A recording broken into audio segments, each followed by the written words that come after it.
as people with sickle cell disease, you have to do the same amount of work, but with half the amount of fuel. It's crazy, right? The fact that you're living, that you're doing it, that's amazing. That is a miracle. And that doesn't happen by itself. It happens because we have to constantly feed ourselves this feed our brain, feed our mind, feed our spirit, so that we can continue to go on, and we can do it not just to do it, but to do it in good spirit. Hey y'all, Fatima here again with another video. So as you know, I'm 30 years old. If you don't know, I'm 30 years old. I have this channel called Thriving with Sickle Cell Disease and Thriving with Sickle Cell. So welcome to my channel if you're new, and please like and subscribe this video and share it with somebody who you think needs this message of hope and inspiration today. Recently I've been sick again, and it's winter time right now, and it gets kind of cold. The weather drops a bit, and with the cold comes more pain crises and more pain and discomfort and fatigue in general. So all this is happening while I have recently moved to a new home, and there's so much to do when you move, unpacking and millions of things to do. Not millions, but there are lots of things to do anyways. And getting sick, it's for someone who has always been a high achiever, honor classes, and always tried to be, I always put so much pressure on myself to be perfect. Having sickle cell has been a challenge of my inner self, really, because other people would say, take it easy. I know I'm supposed to, quote unquote, take it easy. But then I can't, in my brain, I'm always thinking about the next thing to do, what needs to happen, what's not happening because I'm sick, right?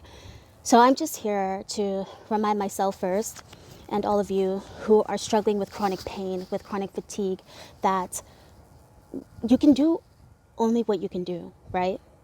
You just have to do your best and leave the rest. It's so easy to say. It's such a nice, cute little poster. We say it to other people. We say it to our friends. We say it to our children. Try your best and leave the rest. But a lot of times we fail to take our own advice. We fail to treat ourselves the way we would treat someone else that we love. We fail to treat ourselves as someone that we love and care for, someone that we have mercy on and that we appreciate, right?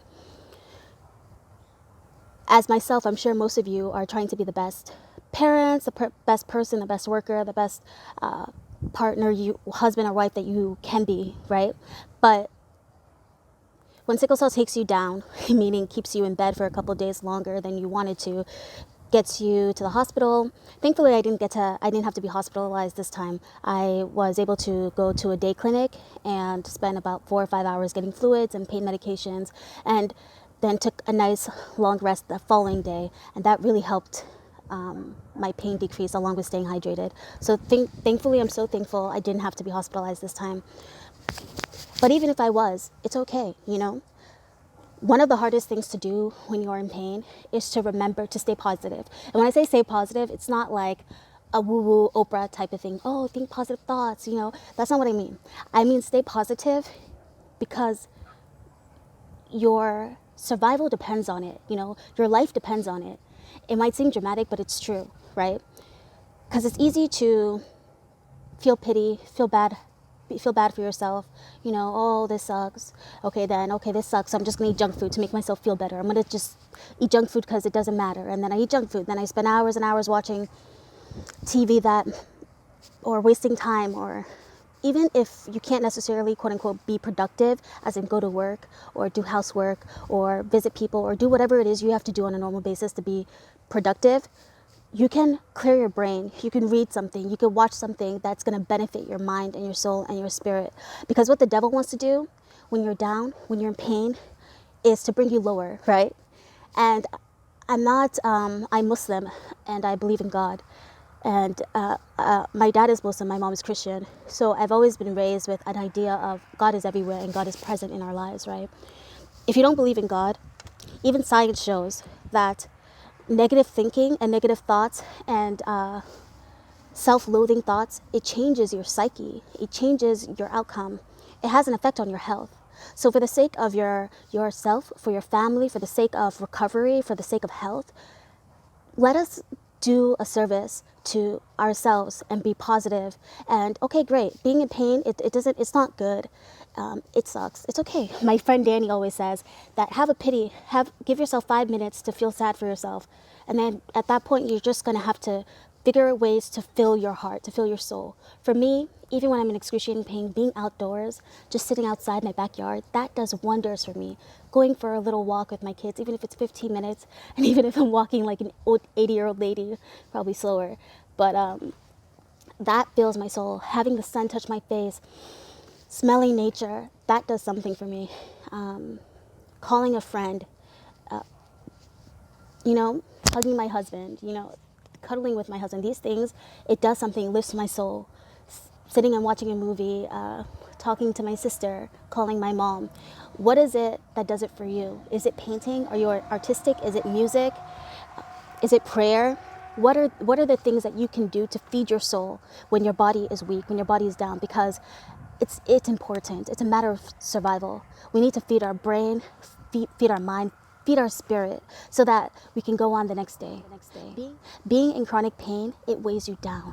It makes you exhausted. And after, it's like you're carrying a load of bricks when you're in pain and you're just existing, going on. It takes more effort to do the simple things, not just physically, but it takes more effort for me, I have to convince myself, okay, just walk over there and do that. Okay, just go grocery shopping and walking up and down the aisles. It takes so much effort, What we need to do, clean the house, serve our children lunch, make dinner, go to work, listen to Sally at work, go on with the same story over and over again, listen to the BS from our supervisor. We do all these things to make our lives better. There are people in our lives that we love that need us, right? So we need to go on.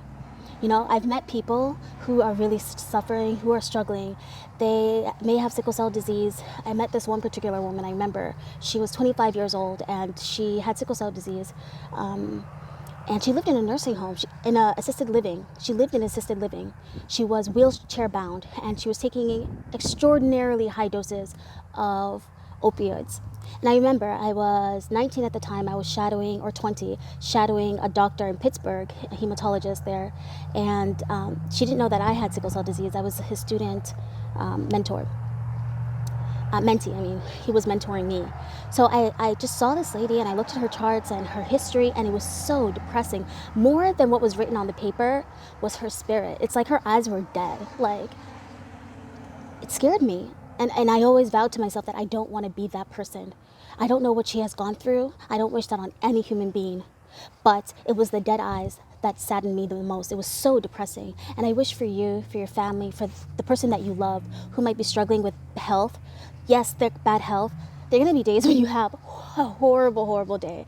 There are going to be days where you're just like, wow, that was a wash, or days when you're like, okay, all I did was I wake up, I drink water, and that's all I accomplished today. I didn't even get 3 square meals because I didn't even accomplish that. But guess what? You sleep, you rest, you rejuvenate, you fill yourself back up with prayer, with a loving phone call. You fill yourself back up, and then you do it again tomorrow, and you try again tomorrow. My message to you is it's my message to myself. Let's not let negative thoughts, the devil or whoever, whatever, to bring us down. For the sake of life, we need to continue to keep going. I pray that you have good health, emotional health, spiritual health, mental health, and I pray the best for you. Stay safe, think healthy thoughts. Take care.